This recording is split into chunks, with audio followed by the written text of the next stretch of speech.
Today, we're here to support our ecosystem, and that includes our members who are part of both the Hyperledger Foundation and GBBC, and work collaboratively with a lot of the work that's happening for the advocacy work that the GBBC does with education, and really reaching out to those ecosystems that are going to be critical to making blockchain part of their infrastructure and their processes.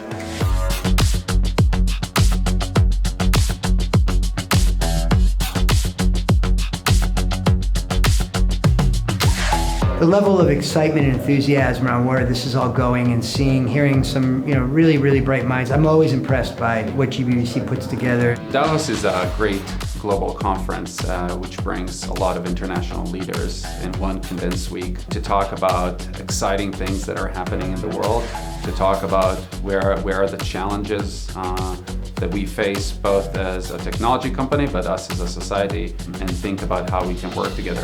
I find it very valuable to have this face-to-face collaboration, especially in the GBBC lounge here at Davos. Just really organic and natural conversations can come about, and the panels are there to be the conversation starter that will result in new partnerships and new products and services and thought leadership and ideas.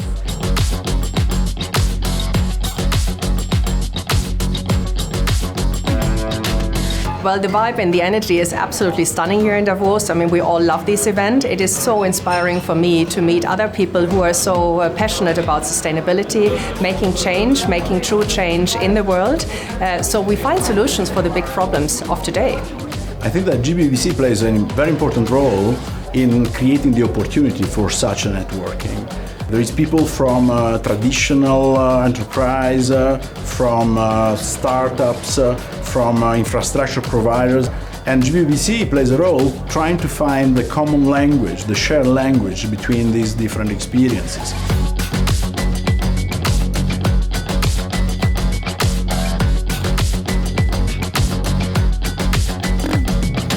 People who come to Blockchain Central really are the people who I think really are kind of the leaders in their space. It's really great because these different, big enterprises and financial institutions can also meet together with startups like me and other small startups and share ideas and kind of cross-pollinate, in the blockchain space. So to me, that's really the biggest value add from an event like this here at Davos. I loved the panels that they had. They were really good. I learned something from every single one I watched. And the people, good Lord, the caliber of people that were speaking. I mean, when I looked up and realized I was staring face to face with the CEO of MasterCard, I was like, okay, all right, let's just keep it together now. But it's the caliber of people who are speaking on these panels are second to none. What's really important about this kind of event is serendipity. It's the fact that you just have chance meetings with people. You get an opportunity to just make new friends, find new alliances and so on. And you don't get that if you're operating in a virtual world. If I go to traditional finance events, I get the traditional finance perspective of this is not us, blockchain. If I go to a blockchain event, I miss the other guys, and here we really get all of them together.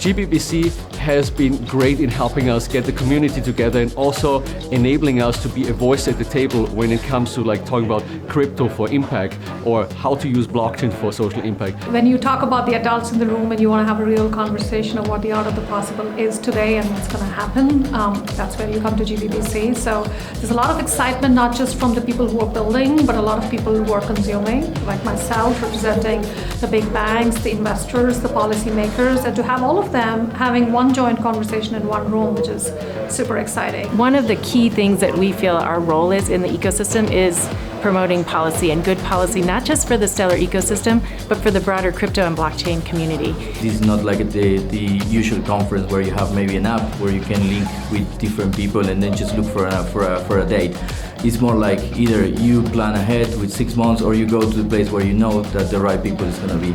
So I think that's why GBBC is very is key. I think what is most unique about Davos and all of the variety of perspectives and people and companies and countries that come here is that the future is going to be interoperable, and we do have to work together, and being able to design with all of the users and not in a silo. Here you get all of the people that are doing that work in their countries around their respective missions coming together and figuring out where do we have differences, but more importantly, where do we have commonalities.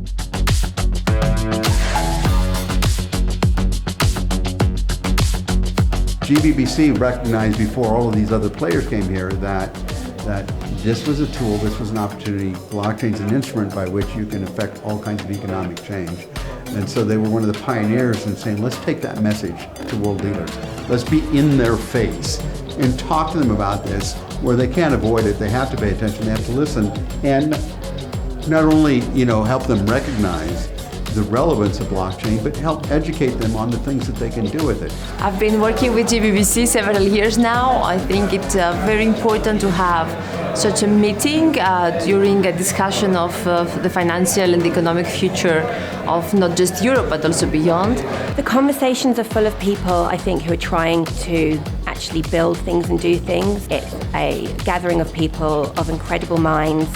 They really want to make the world a better place if they can, and let's hope that we've started lots of good conversations this week. It's extremely powerful to see people from so diverse backgrounds, from everything you can imagine, from new geographies, new backgrounds. We'll talk about lawyers and people from the financial industry, but also people who don't come from the industry at all. Actually, crypto-native companies can really be focusing on the technology and bring really this new ideas to life, and that's really fueling a really rich conversation. For me, it's very important because the people are going more and more to the digitalization, and it's important for the people to get awareness. What attracts me about this event, or attracts me about the GBC, is the fact that it's a relatively broad church of participants from across numerous industries.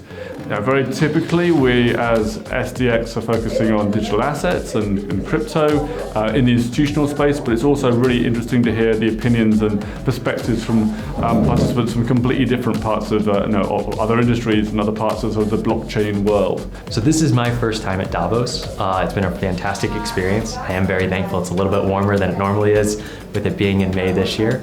But we've had a really great opportunity to interact with folks who normally don't come together in the same rooms to have really interesting conversations.